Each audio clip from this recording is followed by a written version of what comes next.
ಮಾವಿನಕಾಯಿ ಸೀಸನ್ ಇರೋದ್ರಿಂದ ನೀವು ಒಮ್ಮೆ ಆದರೂ ಈ ಸಾಂಬಾರನ್ನ ಮಾಡಿ ನೋಡಲೇಬೇಕು.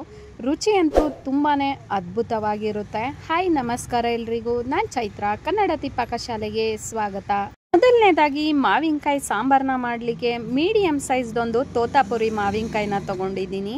ತೋತಾಪುರಿ ಮಾವಿನಕಾಯಿ ಅತಿಯಾಗಿ ಸಿಹಿನೂ ಇರೋದಿಲ್ಲ, ಅತಿಯಾಗಿ ಹುಳಿನೂ ಇರೋದಿಲ್ಲ, ಒಂದು ಹದವಾಗಿ ಇರೋದ್ರಿಂದ ಸಾಂಬಾರಿಗೆ ತುಂಬಾ ರುಚಿಯಾಗಿರುತ್ತೆ.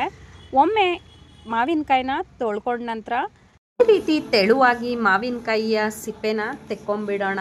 ಸಿಪ್ಪೆ ಸಮೇತ ಹಾಕೋದ್ರಿಂದ ಸಾಂಬಾರು ಸ್ವಲ್ಪ ಒಗರಾಗ್ಬೋದು. ಸಿಪ್ಪೆನ ತೆಗೆದು ಹಾಕೋದ್ರಿಂದ ಸಾಂಬಾರು ತುಂಬಾ ರುಚಿಯಾಗಿರುತ್ತೆ. ಈ ರೀತಿ ಸಿಪ್ಪೆನ ತೆಕ್ಕೊಂಡ ನಂತರ ನಾನು ಮಾವಿನಕಾಯಿನ ದಪ್ಪದಾಗಿ ಕಟ್ ಮಾಡ್ಕೊಳ್ತೀನಿ. ಸಿಪ್ಪೆ ಸಮೇತ ಹಾಕಿದ್ರೆ ಸಾಂಬಾರಲ್ಲಿ ತಿರುಳು ಮಾತ್ರ ಮಸ್ಕೊಂಡು ಹೋಗಿ ಸಿಪ್ಪೆ ಮಾತ್ರ ಹಾಗೇನೆ ಉಳ್ಕೊಂಡ್ಬಿಡುತ್ತೆ. ಅದರಿಂದ ಸಿಪ್ಪೆನ ತೆಗೆದು ಹಾಕಿದ್ರೆ ಉತ್ತಮ ಅನಿಸುತ್ತೆ.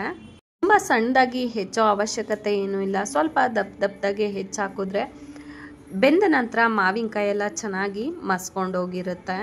ಈ ರೀತಿ ಮಾವಿನಕಾಯಿನ ಹೆಚ್ಕೊಂಡಿದ್ದಾಗಿದೆ. ಒಂದು ಕುಕ್ಕರ್ನ ತೊಗೊಂಡಿದ್ದೀನಿ. ಒಂದು ಅರ್ಧ ಕಪ್ಪು ಬೇಳೆನ ಹಾಕ್ಕೊಳ್ತಾ ಇದ್ದೀನಿ, ತೊಗರಿ ಬೇಳೆನ. ಒಂದೆರಡು ಸಾರಿ ನೀರಲ್ಲಿ ತೊಳ್ಕೊಂಡಿದ್ದೀನಿ. ಜಾಸ್ತಿ ಬೇಳೆ ಹಾಕೋದು ಬೇಡ, ಸ್ವಲ್ಪ ಬೇಳೆನ ಹಾಕಿದ್ರೆ ಮಾವಿನಕಾಯಿ ಸಾಂಬಾರು ರುಚಿ ತುಂಬಾ ಚೆನ್ನಾಗಿರುತ್ತೆ. ಹೆಚ್ಚಿರುವಂತಹ ಮಾವಿನಕಾಯಿ ಹೋಳುಗಳನ್ನು ಕೂಡ ಬೇಳೆ ಜೊತೆಗೆ ಸೇರಿಸ್ಕೊಳ್ತಾ ಇದ್ದೀನಿ. ನಂತರ ಒಂದು ಮೀಡಿಯಮ್ ಸೈಜ್ ಈರುಳ್ಳಿನೂ ಕೂಡ ಹೆಚ್ಚಿ ಹಾಕ್ಕೊಳ್ತಾ ಇದ್ದೀನಿ. ಒಂದು ಬೆಳ್ಳುಳ್ಳಿನ ಸಿಪ್ಪೆ ತೆಗೆದು ಹಾಕ್ಕೊಂಡಿದ್ದೀನಿ. ಜೊತೆಗೆ ಒಂದು 2 ಹಸಿಮೆಣಸಿನ್ಕಾಯಿ, ಒಂದು 4 ಒಣಮೆಣಸಿನ್ಕಾಯಿನೂ ಕೂಡ ಹಾಕ್ಕೊಳ್ತಾ ಇದ್ದೀನಿ. 1/4 ಚಮಚದಷ್ಟು ಅರಿಶಿನ ಪುಡಿ, ಬೇಳೆ ಬೇಯಲಿಕ್ಕೆ ತಕ್ಕಷ್ಟು ನೀರನ್ನು ಕೂಡ ಹಾಕ್ಕೊಳ್ಳೋಣ. ಒಂದೇ ಒಂದು ಸ್ಪೂನಷ್ಟು ಎಣ್ಣೆನೂ ಕೂಡ ಹಾಕ್ಕೊಳ್ತಾ ಇದ್ದೀನಿ. ಒಂದ್ಸರಿ ಈ ರೀತಿ ಎಲ್ಲನೂ ಕೂಡ ಚೆನ್ನಾಗಿ ಬೆರೆಸ್ಕೊಂಡ್ಬಿಡೋಣ.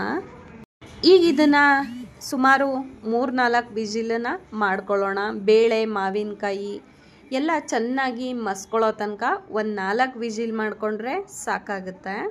ಈ ರೀತಿ 4 ವಿಜಿಲ್ನ ಮಾಡ್ಕೊಂಡಿದ್ದಾಗಿದೆ. ಬೇಳೆ ಮಾವಿನಕಾಯಿ ಕೂಡ ತುಂಬಾ ಚೆನ್ನಾಗಿ ಮಸ್ಕೊಳ್ಳೋ ರೀತಿ ಬೆಂದಿದೆ. ಬೇಳೆ ಮಾವಿನಕಾಯಿ ಈ ರೀತಿ ಚೆನ್ನಾಗಿ ಮಸ್ಕೊಂಡ್ರೆ ಸಾಂಬಾರು ರುಚಿ ತುಂಬ ಚೆನ್ನಾಗಿರುತ್ತೆ. ಈಗ ಇದನ್ನು ಚೆನ್ನಾಗಿ ಮಸ್ಕೊಳ್ಬೇಕಾಗತ್ತೆ. ನಾನು ಮಂತಿಂದಾನೆ ಚೆನ್ನಾಗಿ ಇದನ್ನು ಮಸ್ಕೊಳ್ತೀನಿ. ನಿಮ್ಗೇನಾದರೂ ಬ್ಲೆಂಡರಲ್ಲಿ ಬ್ಲೆಂಡ್ ಮಾಡ್ಕೊಳ್ಳೋದಿದ್ರೆ ಬ್ಲೆಂಡನ್ನು ಕೂಡ ಮಾಡ್ಕೊಳ್ಬೋದು. ನಾನು ಮಂತಿಂದಾನೆ ಚೆನ್ನಾಗಿ ಮಸ್ಕೊಂಡಿದ್ದೀನಿ ಬೇಳೆನ ಮಸ್ಕೊಂಡಿದ್ದಾಗಿದೆ. ಇವಾಗ ಇದನ್ನು ಮತ್ತೆ ಒಂದು ಕುದಿಸ್ಕೊಳ್ಬೇಕಾಗತ್ತೆ. ಈ ರೀತಿ ಮಸ್ಕೊಂಡಿದ್ದೀನಿ. ಮತ್ತೆ ಸ್ಟವ್ ಮೇಲೆ ಇಟ್ಕೊಂಡಿದ್ದೀನಿ ಕುಕ್ಕರ್ನ. ಇದಕ್ಕೆ 1 ಇಡಿ ತೆಂಗಿನಕಾಯಿ ತುರಿನ ಹಾಕ್ತಾ ಇದ್ದೀನಿ. ನಂತರ ರುಚಿಗೆ ತಕ್ಕಷ್ಟು ಉಪ್ಪು, ಒಂದೇ ಒಂದು ತುಂಡು ಬೆಲ್ಲನೂ ಕೂಡ ಹಾಕ್ತಾ ಇದ್ದೀನಿ. ಬೆಲ್ಲ ಹಾಕೋದ್ರಿಂದ ಮಾವಿನಕಾಯಿ ಸಾರು ತುಂಬಾ ರುಚಿಯಾಗಿರುತ್ತೆ. ಉಪ್ಪು, ಹುಳಿ, ಖಾರ, ಸಿಹಿ ತುಂಬಾ ರುಚಿ ಅನಿಸುತ್ತೆ ಅಲ್ವಾ. ಈಗ ಇದನ್ನು ಕುದಿಸ್ಕೊಳ್ಳೋಣ. ಇದು ಕುದಿಯೋ ಅಷ್ಟರಲ್ಲಿ ಒಂದು ಒಗ್ಗರಣೆನೂ ಕೂಡ ಮಾಡ್ಕೊಳ್ಳೋಣ. 1-2 ಸ್ಪೂನು ಎಣ್ಣೆನ ಹಾಕ್ಕೊಂಡಿದ್ದೀನಿ. ಎಣ್ಣೆ ಕಾಯ್ದ ನಂತರ ಸ್ವಲ್ಪ ಸಾಸಿವೆ, ಸ್ವಲ್ಪ ಜೀರಿಗೆ, ಚಿಟಿಕೆ ಹಿಂಗು ಕೂಡ ಹಾಕ್ಕೊಳ್ತಾ ಇದ್ದೀನಿ. ಒಂದು 4 ಒಣಮೆಣಸಿನ್ಕಾಯಿ, ಒಂದೇ ಒಂದು ಗರಿ ಕರಿಬೇವನ್ನ ಹಾಕಿ ಚೆನ್ನಾಗಿ ಒಗ್ಗರಣೆನ ಕಾಯಿಸ್ಕೊಳ್ಳೋಣ. ಯಾವುದೇ ಸಾಂಬಾರ್ಗಾಗಲಿ ಒಂದು ಒಗ್ಗರಣೆನ ಕೊಟ್ಟರೆ ಎಷ್ಟು ರುಚಿಯಾಗಿರುತ್ತೆ ಅಂದರೆ ಊಹಿಸೋಕ್ಕೂ ಆಗಲ್ಲ, ಅಷ್ಟು ರುಚಿಯಾಗಿರುತ್ತೆ ಒಗ್ಗರಣೆನ ಹಾಕೋದ್ರಿಂದ.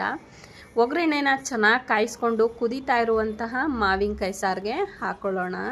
ಒಗ್ಗರಣೆನ ಹಾಕಿದ ನಂತರ ಈ ರೀತಿ ಒಂದ್ಸರಿ ಚೆನ್ನಾಗಿ ಮಿಕ್ಸ್ ಮಾಡ್ಕೊಂಡ ನಂತರ 1-2 ಕುದಿಸ್ಕೊಂಡ್ರೆ ರುಚಿಯಾದ ಮಾವಿನಕಾಯಿ ಸಾರು ರೆಡಿ. ಕೊನೆಯದಾಗಿ ಮೇಲೆ 1 ಇಡಿ ಕೊತ್ತಂಬರಿ ಸೊಪ್ಪು ಹಾಕಿದ್ರೆ ಎಷ್ಟು ರುಚಿಯಾಗಿರುತ್ತೆ ಅಲ್ವಾ.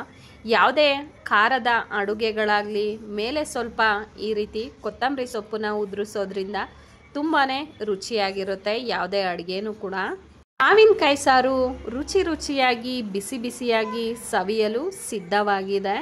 ಬಿಸಿ ಅನ್ನದ ಜೊತೆ ಈ ರೀತಿ ತಿಳಿಯಾದ ಮಾವಿನಕಾಯಿ ಸಾರನ್ನ ಹಾಕೊಂಡು ಊಟ ಮಾಡ್ತಾ ಇದ್ರೆ ಹೇಗಿರುತ್ತೆ ಅಲ್ವಾ. ಜೊತೆಗೆ ನಂಚಲಿಕ್ಕೆ ಈ ರೀತಿ ಏನಾದರೂ ಒಂದು ಹಪ್ಪಳ ಇದ್ರೆ ಅಂತೂ ಊಟದ ರುಚಿ ಆಹಾ ಅನ್ಸ್ಬಿಡುತ್ತೆ. ತಿಂತಾ ಇದ್ರೆ ಇನ್ನೂ ತಿನ್ನೋಣ ಅನ್ಸುತ್ತೆ. ಮಿಸ್ ಮಾಡದೆ ನೀವು ಒಮ್ಮೆ ಟ್ರೈ ಮಾಡಿ ನೋಡಿ. ರೆಸಿಪಿ ಇಷ್ಟ ಆಗಿದ್ರೆ ದಯವಿಟ್ಟು ಸಬ್ಸ್ಕ್ರೈಬ್ ಮಾಡ್ಕೊಳ್ಳೋದನ್ನ ಮರಿಬೇಡಿ. Thank you so much for watching.